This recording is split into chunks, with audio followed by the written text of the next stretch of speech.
تو کیا خیال ہے اس ہستی کے بارے میں جس ہستی پر قرآن نازل ہوا؟ سبحان اللہ، نبی اکرم صلی اللہ علیہ وسلم اللہ کے بعد کائنات کی سب سے عظیم ہستی۔ کیوں؟ اللہ کا قرآن ملا، یہ قرآن کا پروٹوکول ہے۔ نبی اکرم صلی اللہ علیہ وسلم کو قرآن ملا، سبحان اللہ، اللہ فرماتا ہے لقد من اللہ علی المؤمنین اذ بعث فیہم رسولا من انفسہم، جب رسول مبعوث ہوئے ہیں، قرآن جب ان کو ملا ہے، جب وحی ملی ہے، تو یہ صرف نبی اکرم صلی اللہ علیہ وآلہ وسلم کو عظمتیں نہیں ملی، بلکہ یہ سارے کے سارے اہل ایمان جو نبی کے ساتھ جڑے گا بطور امتی، جو نبی کریم صلی اللہ علیہ وسلم کے ساتھ بطور امتی جڑے گا، اس پر ایمان کا اظہار کرے گا، تو یہ اللہ کا احسان جو اللہ نے عظمتیں عطا فرمائی نبی کریم صلی اللہ علیہ وسلم کو، یہ ساری کی ساری عظمتیں پوری امت پر تقسیم ہو جائیں گی۔ فرمایا یہ احسان ہے اللہ۔ جب رسول مبعوث کیے تو وہ عظمتیں تقسیم ہو گئیں، اور وہ عظمت کتنی ہوئی؟ فرمایا جو جڑا ہوا ہے نا نبی کریم صلی اللہ علیہ وسلم کے ساتھ، یہ اللہ کا اتنا بڑا احسان ہے، یہ اتنی بڑی عظیم نعمت ہے کہ جو نبی کے ساتھ جڑا ہوا ہے، فرمایا وہ جنتی ہے۔ چھوٹا پروٹوکول، کل امتی یدخلون الجنہ، سبحان اللہ۔ تم اپنے امتی ہونے کی فکر کرو، جنتی ہونا تمہارا اعزاز ہے، یعنی ہر امتی جنتی ہے، کل امتی یدخلون الجنہ، بخاری شریف کی حدیث ہے، نبی پاک صلی اللہ علیہ وسلم فرماتے ہیں میرا ہر امتی جنتی۔ کیوں؟ کہ وہ اس نبی کا امتی ہے جس پر اللہ نے قرآن نازل کیا ہے۔ یہ احسان ہے اللہ کا اہل ایمان کے اوپر کہ اللہ نے نبی اکرم صلی اللہ علیہ وسلم پر قرآن نازل کیا، لہذا اب جو جڑے گا نبی کریم صلی اللہ علیہ وسلم سے، سبحان اللہ۔ اب نبی کریم صلی اللہ علیہ وسلم سے جڑنا بھی عظمت کی علامت قرار پایا کہ ہر امتی جنتی، سبحان اللہ۔ بس فرق یہ ہے اور شرط یہ ہے کہ امتی ہونا ثابت کرو۔ امتی ہونا ثابت کیسے ہوتا ہے؟ دعویٰ تو ہم سب کا کہ ہم امتی ہیں، میرا ہر امتی جنتی ہے، اتنا بڑا اعزاز ہے، ثابت کیسے ہوتا ہے؟ فرمایا خود کوئی انکار کر دے تو وہ پیچھے رہ جائے گا، وگرنہ تو سارے ہی امتی۔ صحابی پوچھتا ہے اللہ کے رسول سے خود کون کو انکار کرتا؟ کوئی کرتا ہے خود انکار؟ فرمایا ہاں، پیمانہ یہ ہے کہ من اطاعنی فدخل الجنہ، جو شخص میرا حکم مانتا ہے اس کا مطلب ہے وہ مجھ سے جڑا ہوا ہے۔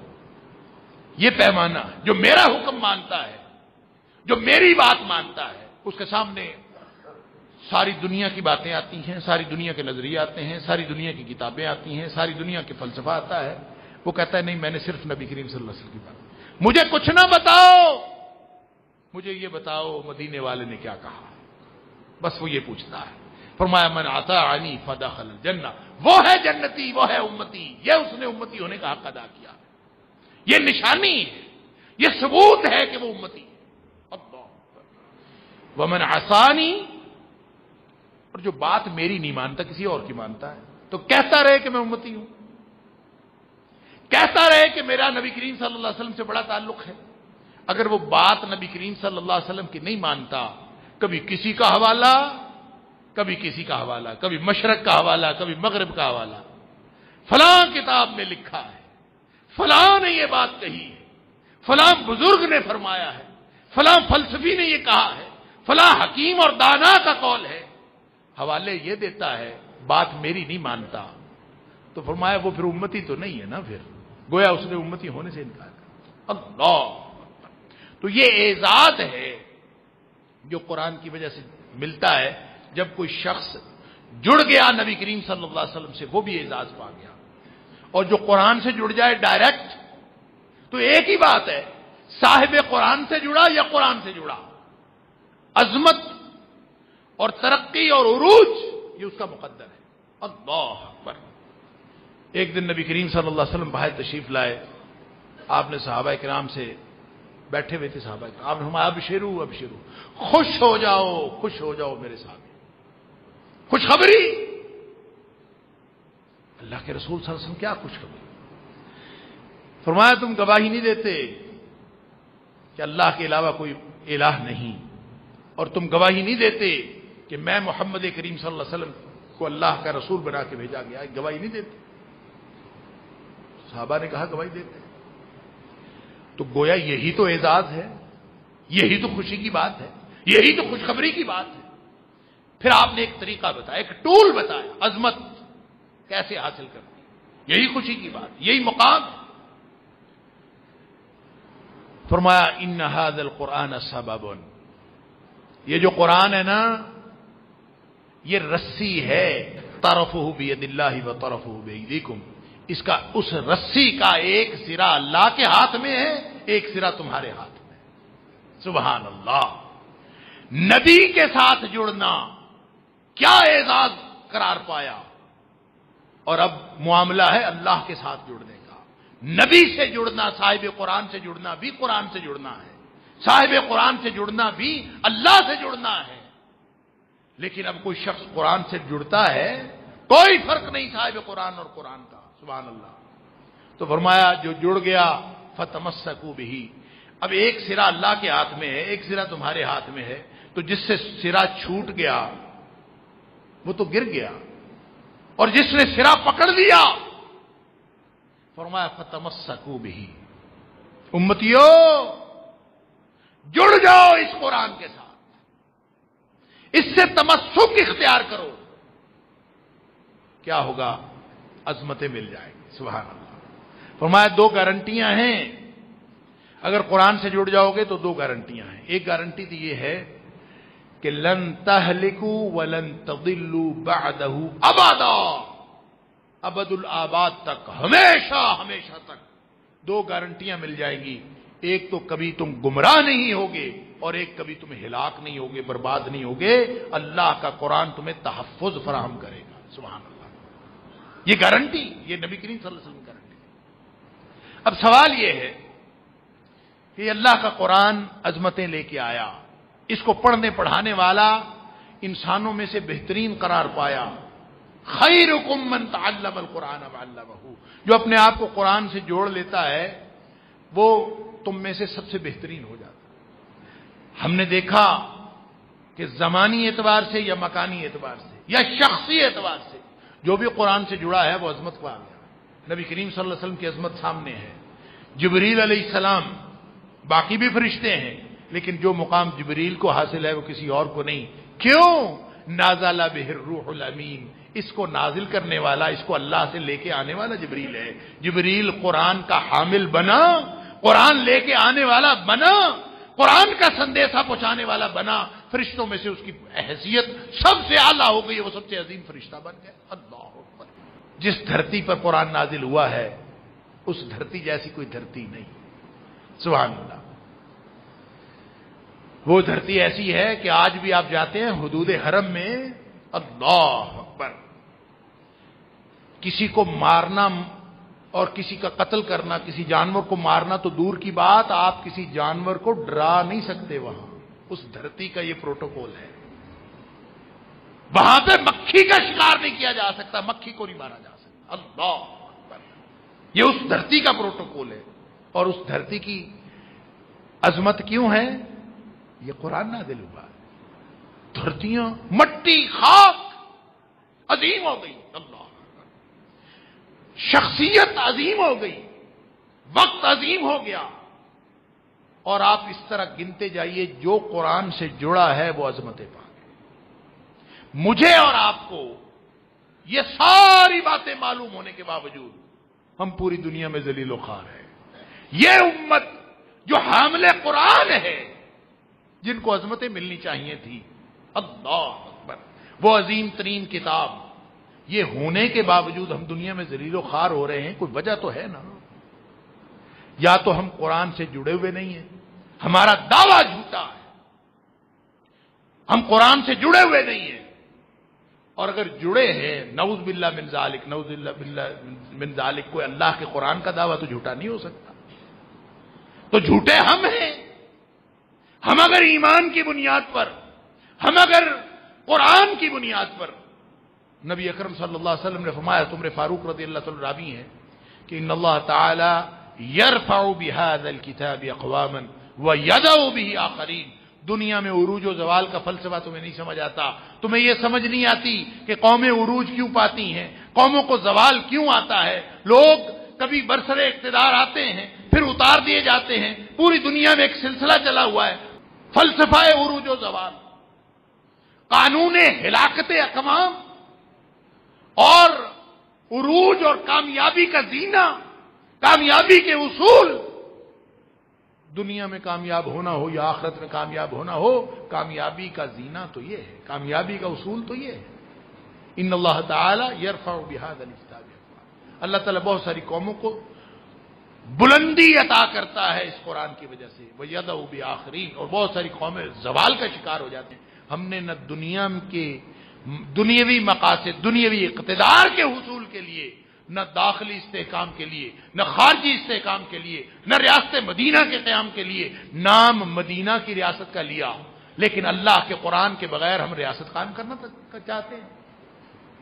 ہمارا یہ ملک پاکستان جو اسلام کے نام پر لیا گیا، آپ کو معلوم ہے جب یہاں پہ آئینی جد و جہد ہو رہی تھی، جب یہاں پہ آئین نہیں بنا تھا پاکستان کا، اب تو 1973 سے جب سے 73 کا آئین بنا ہے، اس وقت سے ہم بڑے ڈونگرے برساتے ہیں کہ بڑا ایک متفقہ ایک آئین ہمارے پاس موجود ہے. اور جب نہیں بنا تھا تو اس وقت لوگ باتیں کرتے تھے کہ آئین کیا ہونا چاہیے، تو اس میں سے کوئی مولوی اٹھ کے کہہ دیتا تھا کہ قرآن ہمارا آئین ہوگا. تو اس پر جو قانون دان تھے نا، ان کو بڑی تکلیف ہوتی تھی. جو قانون سمجھنے والے، جو آئین سمجھنے والے، وہ حیران ہوتے تھے کہ یہ قرآن کیسے آئین ہو سکتا، نہ اس کی وہ چیپٹرائزیشن، وہ نہ اس کی نومنکلیچر آئین کی طرح، نہ اس کی شکل آئین کی طرح جیسے دنیا کے آئین لکھے جاتے ہیں، اس طرح سے نہیں ہے. تو یہ کیسے یہ بن جائے گا؟ یہاں کے ایک مشہور وکیل نے یہاں تک کہا، یہ ریکارڈ کا حصہ ہے، اور وہ مسلمان تھا. اس نے کہا یہ مسلمان جو ہیں یہ خام خواہ لگے ہوئے ہیں، یہ میں 1956 سے پرانی بات کر رہا ہوں، 1952-53 کی. 1956 میں تو پہلا آئین بنا ہے. تو جب ابھی آئین نہیں بنا تھا اور بحثیں جاری تھی کہ آئین بنانا چاہیے، کیسا بننا چاہیے، اور کسی نے کہا قرآن آئین موجود ہے. ریاست مدینہ کا آئین کون سا تھا؟ اللہ کا قرآن آئین تھا. عمر فاروق رضی اللہ تعالیٰ عنہ نے 22 لاکھ مربع میل پر حکومت کی، آئین کون سا تھا؟ تو جب لوگوں نے ایسی باتیں کی تو ایک بڑا مشہور قانون دان، میں نام نہیں اس کا لیتا، اور یہ ریکارڈ پر ہے کہ اس نے کہا کہ پورے قرآن میں مجھے ایک آئینی حکم دکھا دیں، میں 5000 روپے انعام دوں گا. یہ 1952 کی بات ہے، 1951 کی بات، کہ پورے اس کے خیال میں قرآن کا آئین کے ساتھ کوئی تعلق نہیں، اور وہ اپنے آپ کو مسلمان بھی کہتا تھا اور مسلمان تھا. یعنی ہم نے قرآن کو اس قدر ہلکا سمجھا، اور ہم نے یہ سمجھا کہ یہ شاید کہ قابل عمل کتاب نہیں ہے. تو یہ قابل عمل کتاب نہیں ہے تو آپ جو جس قرآن کے ذریعے اللہ کا رسول صلی اللہ علیہ وسلم یہ دعویٰ کر رہا ہے اور یہ وعدہ کر رہا ہے، ان اللہ تعالی یرفع بہذا الکتاب اقواما، بھائی عروج ملتا ہے تو اس کتاب کے ذریعے سے ملتا ہے، زوال ملتا ہے تو اس کتاب کے ذریعے سے ملتا ہے. آپ ریاست مدینہ نام رکھ لیں، آپ اسلامی جمہوریہ پاکستان نام رکھ لیں، آپ جو مرضی رکھ لیں، اگر اللہ کے قرآن کے مطابق پالیسیاں نہیں ہیں تو کبھی بھی یہاں پہ اسلام نام کی کوئی چیز یہاں پہ موجود نہیں ہو سکتی. اللہ کا قرآن بطور آئین ہوگا. تو یہ تو شکر ہے کہ جو بالآخر 1973 میں جو آئین پاکستان کا فائنل ہوا تو قرارداد مقاصد کو اس کا حصہ بنا دیا گیا، اور آئینی طور پر اس وقت بھی ہمارے آئین کا حصہ ہے کہ کوئی قانون پاکستان کے اندر کتاب و سنت کے خلاف نہیں بن سکتا. میں یہ سمجھتا ہوں کہ یہ جو تھوڑا بہت ہم بچے ہوئے ہیں نا، اسی شک کی وجہ سے بچے ہوئے ہیں، وگرنہ شاید ہمارے اوپر اللہ کا عذاب آ جاتا. ہم اگر اسلامی جمہوریہ پاکستان ہیں، اگر ہمارے پاکستان کے نام کے اندر، اگر ہماری بنیادوں کے اندر، اگر ہمارے آئین کے اندر یہ بات موجود ہے تو یہی ہمارے لیے تحفظ کی علامت ہے کہ ہم نے اللہ کے قرآن کو کم از کم آئینی طور پر تو بلند درجہ دیا ہے. اور پھر اندازہ کرے صرف آئینی طور پر بلند درجہ دینے سے کہ پاکستان کا کوئی قانون کتاب و سنت کے خلاف نہیں بن سکتا، صرف یہ دینے سے اللہ نے کتنے پردے رکھے ہمارے. کون سا گناہ ہے جو اس دھرتی پر نہیں ہو رہا؟ کون سا حرام ہے جو اس دھرتی پر لوگوں نے نہیں اپنایا ہوا؟ سود جیسی لعنت، سود جیسا حرام جس کو اللہ نے فاذنوا بحرب من اللہ ورسولہ، کہ جو سود سے باز نہیں آتا وہ اللہ اور اس کے رسول صلی اللہ علیہ وسلم کے خلاف جنگ کے لیے تیار ہو جائے۔ اللہ، اتنا بڑا چیلنج، اور ہم نے قبول کیا ہوا ہے، نعوذ باللہ من ذالک۔ ہم کہتے ہیں ہمارا بینکنگ سسٹم سود سے پاک نہیں ہو سکتا، ہمارا پورا نظام سود سے پاک نہیں ہو سکتا۔ اگر کوئی کسی اللہ والے نے کوئی کورٹ سے رجوع کیا، وفاقی شرعی عدالت میں کیس گیا، تو اس کو سالوں تک دبا کے رکھ لیا گیا ہے۔ اس سے بڑی بے ایمانی بھی اللہ کے قرآن کے ساتھ کوئی اور ہو سکتی؟ نبی اکرم صلی اللہ علیہ وسلم نے فرمایا کہ 1 درہم ربا، سود کھانا کھلانا 1 درہم کا، فرمایا اتنا بڑا گناہ ہے کہ 36 دفعہ بدکاری کرنے سے بڑا گناہ۔ اللہ اکبر، درہم و ربا، 1 درہم کا ربا اکبرہ، یہ زیادہ ہے، من 36 زنیہ، 36 مرتبہ بدکاری کرنے سے زیادہ بڑا گناہ ہے جہاں کا پورا سسٹم سود پر مبنی ہو، سارا دن جو لین دین ہو رہا ہے وہ سود کا ہو رہا ہے، پورا کاروباری نظام سود کا ہو رہا ہے۔ اللہ اکبر، تو اس سے بڑا کتنا بڑا اس کی گریوٹی کا اندازہ کر۔ پھر لوگ کہتے ہیں جی یہ سود وہ نہیں ہے، ربا اور سود میں فرق ہوتا ہے، انٹرسٹ میں اور یوزری میں فرق ہوتا ہے، فلاں میں فرق ہوتا ہے۔ بہانے ہی بنانے ہیں نا، جتنے مرضی بنا لیں۔ اور کسی سے بحث کریں تو کہتے ہیں سود ہے بھی نا اگر تو اس درجے کا نہیں۔ نبی اکرم صلی اللہ علیہ وسلم نے فرمایا سود کے 70 درجے ہیں۔ اللہ اکبر، اب آپ اندازہ کر لیجئے کہ کس درجے کا سود ہے۔ سود کے 70 درجے ہیں، اور سب سے کم درجے کا سود اتنا بڑا گناہ ہے جیسے کوئی شخص اپنی ماں کے ساتھ بدکاری کرے۔ یہ ہم پوری قوم اس سودی نظام میں رہ رہے ہیں۔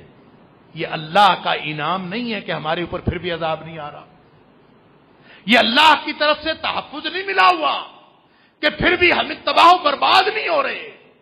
جس بات کو اللہ نے اپنے اور اپنے رسول صلی اللہ علیہ وسلم کے خلاف جنگ قرار دیا ہے، یہ قوم بچی پتہ نہیں کیسے پھرتی ہے۔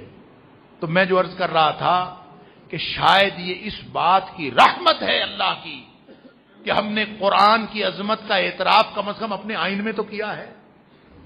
ہم نے آئین میں تو کہا کہ اللہ اس ملک میں ہم تیرے اور تیرے حبیب کے فرمان سے کے خلاف کوئی قانون نہیں بننے دیں گے۔ ہم نے صرف اتنا سا وعدہ کیا، وعدے میں جتنے مرضی ہم جھوٹے نکلے، آپ اللہ کی طرف سے تحفظ کا اعزاز، اللہ کی طرف سے امان کا اعزاز، اللہ کی طرف سے رحمت اور فضل کا اعزاز دیکھیے کہ اللہ اور اس کے رسول صلی اللہ علیہ وسلم کے خلاف اعلان جنگ تک کے حرام کام ہم کر رہے ہیں اور اللہ کی طرف سے عذاب نہیں آ رہا۔ اس سے بڑی امان بھی کوئی ہوگی جو اللہ نے ہمیں عطا فرمائی؟ اگر اس پر عمل کر کے دیکھ لیں، یہ تو ہم نے صرف آئین میں چھوٹا سا رکھا ہے، اعزاز لفظی طور پر دیا ہے، آئینی طور پر اعزاز دیا ہے۔ اللہ نے اس ملک کے اوپر اجتماعی طور پر کرم کیا ہوا۔ کون سا سیاستدان ہے جس نے کرپشن نہیں کی؟ کون سے عوام الناس میں جو آدمی ہے جو کرپشن کی نیت نہیں رکھتا؟ دیانتدار صرف وہ ہے جس کو موقع نہیں ملا۔ موقع ملے تو پھر پتہ چلے کہ کون کتنا دیانتدار ہے۔ اللہ، ہم سب دیانتدار ہیں کیونکہ ہمیں موقع نہیں ملا۔ جب موقع ملتا ہے یہاں سے آپ اندازہ کر لیجئے آپ دیانتدار ہیں کہ بد دیانت ہیں۔ اللہ، آپ کو کوئی سرکاری چیز، کسی سرکاری دفتر میں آپ بیٹھے، پین کی سیاہی ہو یا سامنے لکھنے والا قلم ہو، یا جو آپ کے دفتر میں جو روشن ہے لائٹ وہ سرکاری خرچے پر ہو، اور جس گاڑی میں آپ سفر کر رہے ہیں وہ سرکاری ہو، اور جو پیٹرول آپ کو مل رہا ہے وہ سرکاری ہو، اور اس کے مقابلے میں اگر یہ ساری چیزیں ذاتی ہوں تو اگر دونوں کے استعمال میں کوئی فرق نہیں ہے تو سمجھ لیجئے کہ آپ کرپٹ نہیں ہیں۔ اگر ذرا بھی استعمال میں فرق ہے وہ کہتا ہے کوئی بات نہیں، سرکاری ہے نا، مل رہا ہے استعمال کرو۔ لائٹ آف کرنے کی ضرورت نہیں ہے، بل تو کسی اور نے دینا ہے۔ یہ پورا ملک کسی طرح کھایا جا رہا ہے۔ اس کا مطلب یہ ہے کہ ہم اندر سے کرپٹ لوگ ہیں۔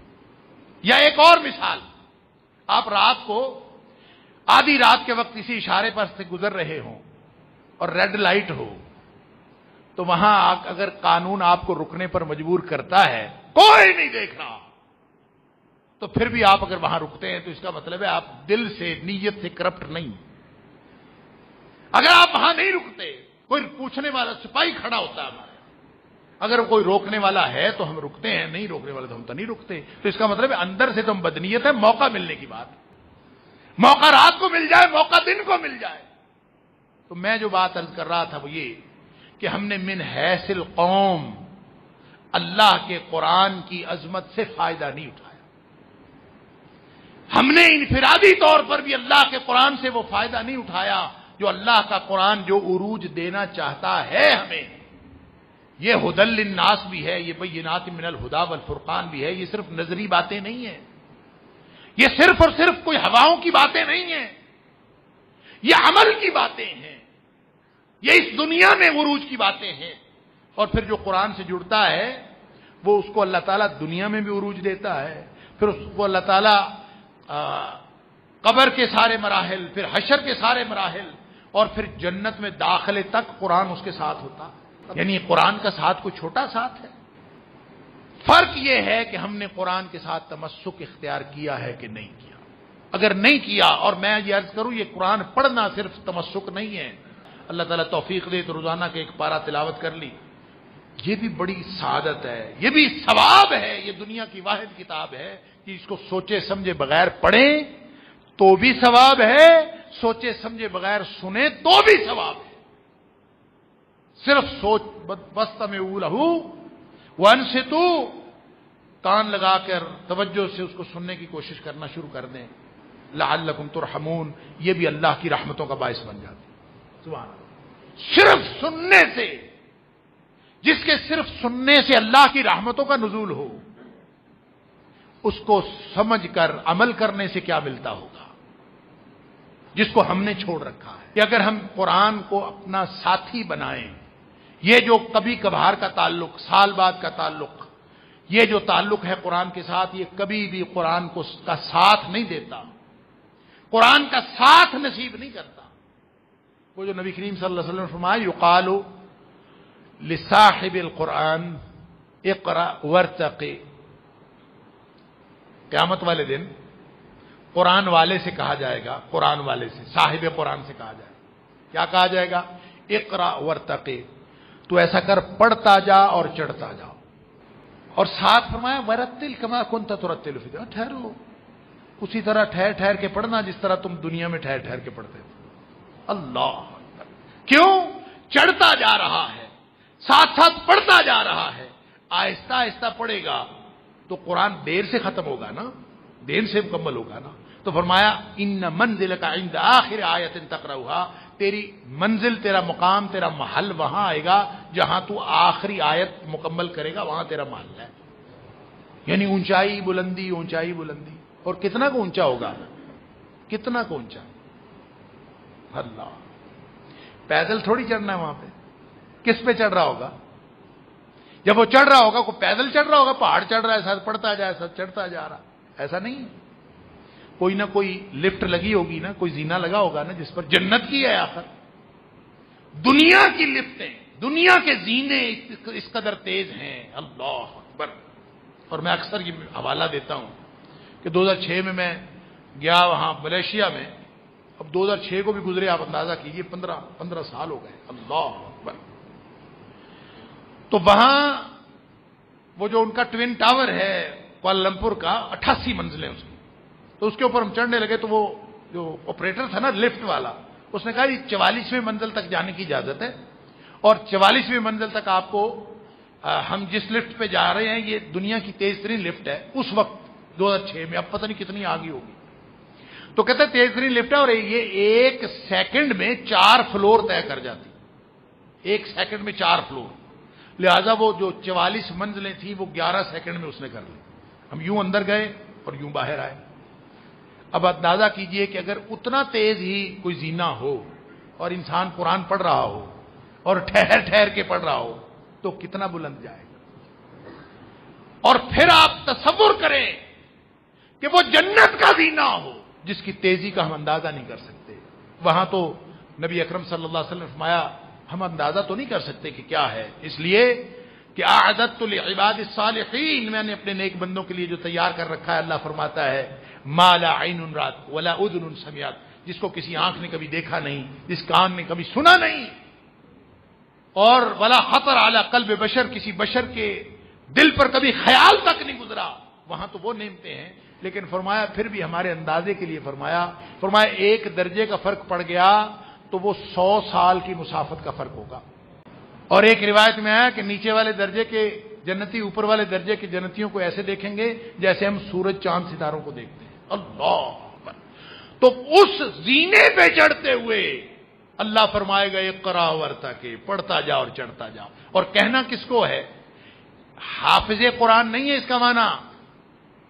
یقال لصاحب القرآن، قرآن والے سے کہا جائے گا. صاحب ساتھی کو کہتے ہیں. قرآن کا جو ساتھی بنا، چاہے وہ حافظ ہو چاہے وہ غیر حافظ ہو، اگر اس نے زندگی میں قرآن کو داخل کیا ہے تو وہ ساتھی ہے، وہ صاحب قرآن ہے. اور اگر اس نے زندگی میں قرآن کو داخل نہیں کیا تو یہ جو سال بعد کا تعلق، کبھی کبھار کا تعلق، کبھی کبھار قرآن پڑھ لینا، اس سے قرآن کا صاحب نہیں بنتا انسان. اللہ، چاہے وہ حافظ ہو اور چاہے وہ غیر حافظ. زندگی میں قرآن کو داخل کرے گا تو قرآن ساتھی بنے گا، اور جب یہ ساتھی بن گیا تو یہ منزل مقصود پہ پہنچائے گا. یہ ہے قرآن. جس کو قرآن جیسی عظیم نعمت ملی ہوئی ہو اس کو تو کسی اور چیز کا خیال ہی نہیں آنا چاہیے. اللہ سے ایک وعدہ کریں کہ ہم آج کے بعد جتنی زندگی باقی ہے، چاہے ہم قرآن کے خادم بنیں، چاہے ہم قرآن سے مٹی جھاڑنے والے بنیں، چاہے ہم قرآن کو پڑھنے والے بنیں، چاہے ہم قرآن سیکھنے والے بنیں، چاہے قرآن سکھانے والے بنیں، چاہے قرآن کے حافظ بنیں، چاہے قرآن کا ترجمہ پڑھنے والے بنیں، چاہے ہم قرآن کو آگے پہنچانے والے بنیں، چاہے قرآن کے ذریعے سے اقتدار حاصل کرنے والے بنیں، چاہے قرآن کا قانون امپلیمنٹ کرنے والے بنیں، جو بھی بنے ہم بقیہ ساری زندگی قرآن کے ساتھ جڑ جائیں. آپ اور میں، ہم سب یہ اللہ سے وعدہ کر لیں، پھر دیکھیں دنیا اور آخرت کی عظمتیں کس طرح ہمارے راستے کے اندر بچھی چلی جاتی ہیں. اللہ تعالیٰ مجھے اور آپ کو، ہم سب کو قرآن کا خادم بنائے. وآخر دعوانا الحمدللہ.